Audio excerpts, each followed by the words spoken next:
Hello, my name is Fiona MacNeill and I'm going to show you some quick tips that I use every day to make reading easier. These tips are for Mozilla Firefox, but some of the things I am showing you are available in other web browsers as well. So I'm on this really interesting webpage from UCL and it's about why watching a movie could improve well-being. I'd like to read this page, but I need to tweak it a little bit so that it's easier for me.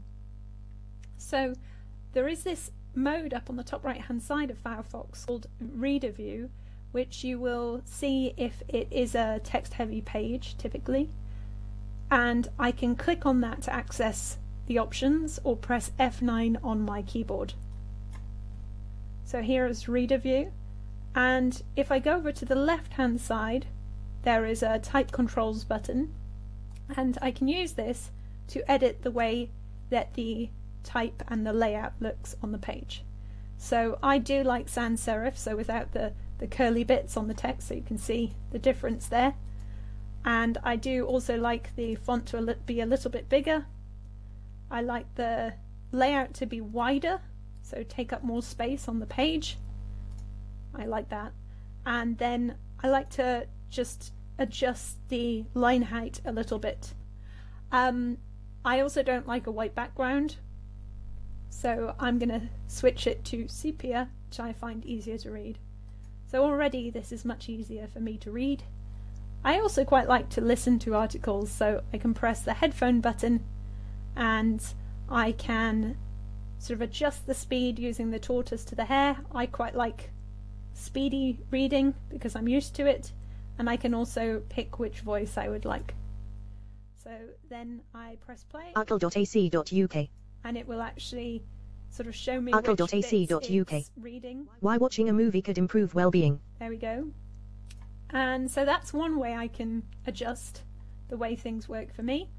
Another way I can adjust websites across the board, so anything I look at through my web browser, is to go up to the main settings on the top right hand side. So this little menu here with the three lines will let me go into the Firefox options,